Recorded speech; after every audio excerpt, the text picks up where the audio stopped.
नारायणं नमस्कृत्य नरं चैव नरोत्तमं देवीं सरस्वतीं व्यासं ततो जयमुदीरये। बोलो बांके बिहारी लाल की जय। राधे राधे भक्तों, स्वागत है आप सभी का हमारे YouTube चैनल पर। प्रिय भक्तजनों, आज की कथा में हम आपको सुनाएंगे ध्रुव जी के वनगमन की कथा। तो सभी भक्तजन हमारी कथा को बड़े श्रद्धा भाव और प्रसन्नचित्त मन से सुने। जो भी भक्त हमारे चैनल पर नए जुड़े हैं, जिन्होंने चैनल को सब्सक्राइब नहीं किया है, वो हमारे चैनल को सब्सक्राइब करें। बगल में बेल आइकन घंटी का बटन अवश्य दबाएं, जिससे जो भी वीडियो हम डालें उसका नोटिफिकेशन आपके पास अवश्य पहुंचे। आइए भक्तों, कथा को प्रारंभ करते हैं। श्री मैत्रेय जी कहते हैं, शत्रुसूदन विदुर जी, सनकादि नारद ऋभुहंस अरुणि और यति ब्रह्मा जी के इन नैष्ठिक ब्रह्मचारी पुत्रों ने गृहस्थाश्रम में प्रवेश नहीं किया, अतः इनके कोई संतान नहीं हुई। अधर्म भी ब्रह्मा जी का ही पुत्र था। उसकी पत्नी का नाम था मृषा। उसके दम्भ नामक पुत्र और माया नाम की कन्या हुई। उन दोनों को निसृति ले गया, क्योंकि उसके कोई संतान न थी। दम्भ और माया से लोभ और निष्कृत सठता का जन्म हुआ। उनसे क्रोध और हिंसा तथा उनसे कली कलह और उसकी बहन दुरुक्ति गाली उत्पन्न हुई। साधु शिरोमणि, फिर दुरक्ति से कली ने भय और मृत्यु को उत्पन्न किया तथा उन दोनों के संयोग से यातना और नरक का जोड़ा उत्पन्न हुआ। निष्पाप विदुर जी, इस प्रकार मैंने संक्षेप से तुम्हें प्रलय का कारण रूप यह अधर्म का वंश सुनाया। यह अधर्म का त्याग कराकर पुण्य संपादन में हेतु बनता है। अतएव इसका वर्णन 3 बार सुनकर मनुष्य अपने मन की मलिनता दूर कर लेता है। कुरुनंदन, अब मैं श्री हंस के अंश ब्रह्मा जी के अंश से उत्पन्न हुए पवित्र कीर्ति महाराज स्वयंभू मनु के पुत्रों के वंश का वर्णन करता हूं। महारानी शत्रुपा और उनके पति स्वयंभू मनु से प्रियव्रत और उत्तानपाद, ये 2 पुत्र हुए। भगवान वासुदेव की कला से उत्पन्न होने के कारण ये दोनों संसार की रक्षा में तत्पर रहते थे। उत्तानपाद के सुनीति और सुरुचि नाम की 2 पत्नियां थीं। उनमें सुरुचि राजा को अधिक प्रिय थी। सुनीति, जिसका पुत्र ध्रुव था, उन्हें वैसी प्रिय नहीं थी। एक दिन राजा उत्तानपाद सुरुचि के पुत्र उत्तम को गोद में बिठाकर प्यार कर रहे थे। उसी समय ध्रुव ने भी गोद में बैठना चाहा, परंतु राजा ने उसका स्वागत नहीं किया। उस समय घमंड से भरी हुई सुरुचि ने अपनी सौत के पुत्र ध्रुव को महाराज की गोद में आने का यत्न करते देख उन्हें सामने ही उससे डाहा भरे शब्दों में कहा, बच्चे, तू राज से आसन पर बैठने का अधिकारी नहीं है। तू भी राजा का ही बेटा है। इसमें क्या हुआ? तुझको मैंने तो अपनी कोख में धारण नहीं किया। तू अभी नादान है। तुझे पता नहीं कि तूने किसी दूसरी स्त्री के गर्भ से जन्म लिया है, तभी तो ऐसे दुर्लभ विषय की इच्छा कर रहा है। यदि तुझे राज से आसन की इच्छा है तो तपस्या करके परम पुरुष श्री नारायण की आराधना कर और उनकी कृपा से मेरे गर्भ में आकर जन्म ले। श्री मैत्रेय जी कहते हैं, विदुर जी, जिस प्रकार डंडे की चोट खाकर सांप फुफकार मारने लगता है, उसी प्रकार अपनी सौतेली मां के कठोर वचनों से घायल होकर ध्रुव क्रोध के मारे लंबी लंबी सांसें लेने लगा। उसके पिता चुपचाप यह सब देखते रहे, मुंह से एक शब्द भी नहीं बोले। तब पिता को छोड़कर ध्रुव रोता हुआ अपनी माता के पास आया। उसके दोनों होठ फड़क रहे थे और वह सिसक सिसक कर रो रहा था। सुनीति ने बेटे को गोद में उठा लिया और जब महल के दूसरे लोगों से अपनी सौत सुरुचि की कही हुई बातें सुनी, तब उसे भी बड़ा दुख हुआ। उसका धीरज टूट गया। वह दावानल से जली हुई बेल के समान शोक से संतप्त होकर मुरझा गई तथा विलाप करने लगी। सौत की बातें याद आने से उसके कमल सरी के नेत्रों में आंसू भर आए। उस बेचारी को अपने दुख पारावार का कहीं अंत ही नहीं दिखाई देता था। उसने गहरी सांस लेकर ध्रुव से कहा, बेटा, तू दूसरों के लिए किसी प्रकार के अमंगल की कामना मत कर। जो मनुष्य दूसरों को दुख देता है उसे स्वयं ही उसका फल भोगना पड़ता है। सुरुचि ने जो कुछ कहा है ठीक ही है, क्योंकि महाराज को मुझे पत्नी तो क्या दासी स्वीकार करने में भी लज्जा आती है। तूने मुझ मंदभागिनी के गर्भ से ही जन्म लिया है और मेरे ही दूध से तू पला है। बेटा, सुरुचि ने तेरी सौतेली मां होने पर भी बात बिल्कुल ठीक कही है। अतः यदि राजकुमार उत्तम के समान राज सिंहासन पर बैठना चाहता है तो द्वेष भाव छोड़कर उसी का पालन कर। बस श्री अधोक्षज भगवान के चरण कमलों की आराधना में लग जा।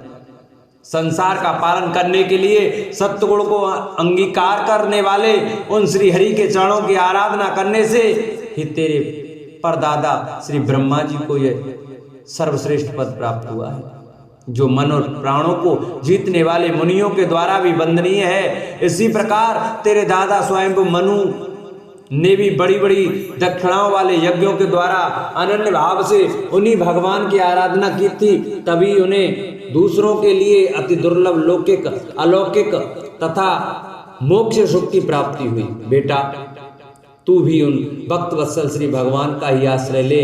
जन्म मृत्यु के चक्र से छूटने की इच्छा करने वाले मुमुक्षु लोग निरंतर उन्हीं के चरण कमलों के मार्ग की खोज किया करते हैं। तू स्वधर्म पालन से पवित्र हुए अपने चित्त में श्री पुरुषोत्तम भगवान को बिठा ले तथा अन्य सब का चिंतन छोड़कर केवल उन्हीं का भजन कर। बेटा, उन कमलदल लोचन श्री हरि को छोड़कर मुझे तो तेरे दुख को दूर करने वाला और कोई दिखाई नहीं देता।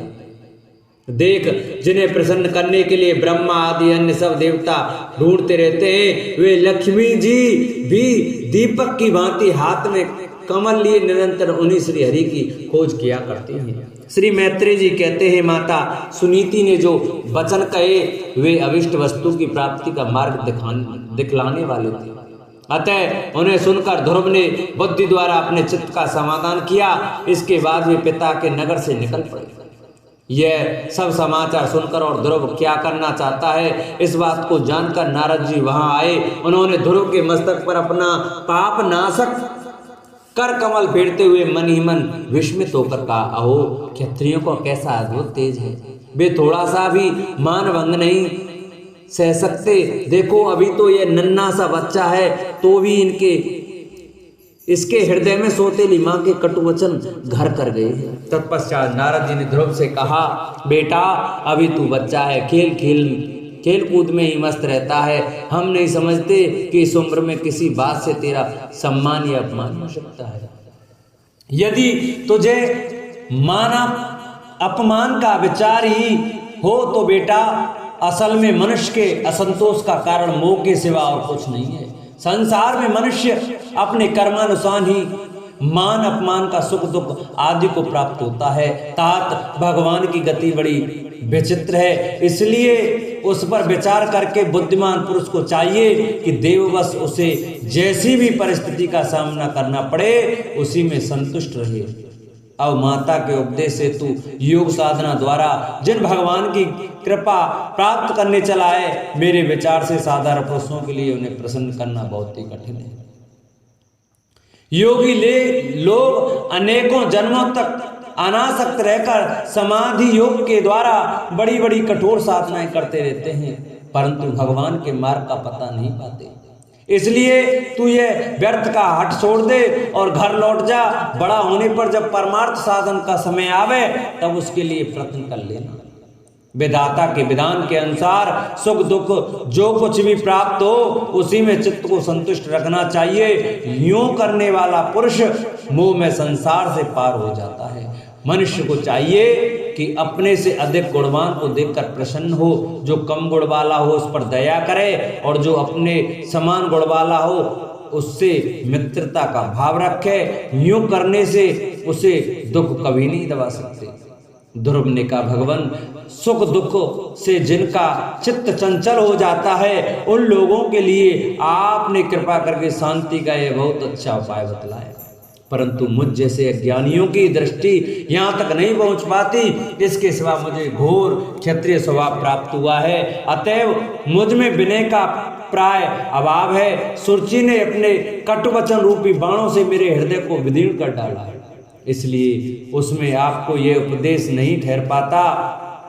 ब्राह्मण, मैं उस पद पर अधिकार करना चाहता हूं जो त्रिलोकी में सबसे श्रेष्ठ है तथा जिस पर मेरे बाप दादे और दूसरे कोई भी आरोप नहीं हो सके हैं। आप मुझे उसी की प्राप्ति का कोई अच्छा सा मार्ग बतलाइए।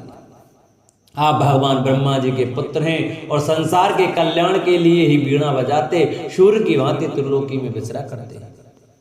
श्री मैत्रेय जी कहते हैं, ध्रुव की बात सुनकर भगवान नारद जी बड़े प्रसन्न हुए और उस पर कृपा करके इस प्रकार सदुपदेश देने लगे। श्री नारद जी ने कहा, बेटा, तेरी मां सुनीति ने तुझे जो कुछ बताया वही तेरे लिए परम कल्याण का मार्ग है।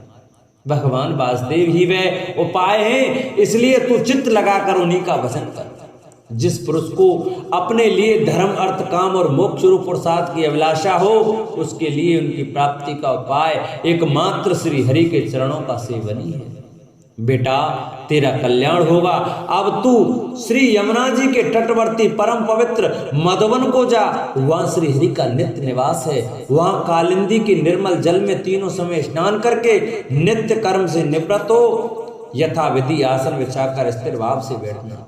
फिर रेचक, पूरक और कुंभक 3 प्रकार के प्राणायाम से धीरे धीरे प्राण, मन और इंद्रियों के दोषों को दूर कर धैर्य युक्त मन से परम गुरु श्री भगवान का इस प्रकार ध्यान करना। भगवान के नेत्र और मुख निरंतर प्रसन्न रहते हैं। उन्हें देखने से ऐसा मालूम होता है कि वे प्रसन्नता पूर्वक भक्तों को वर देने के लिए उद्यत हैं।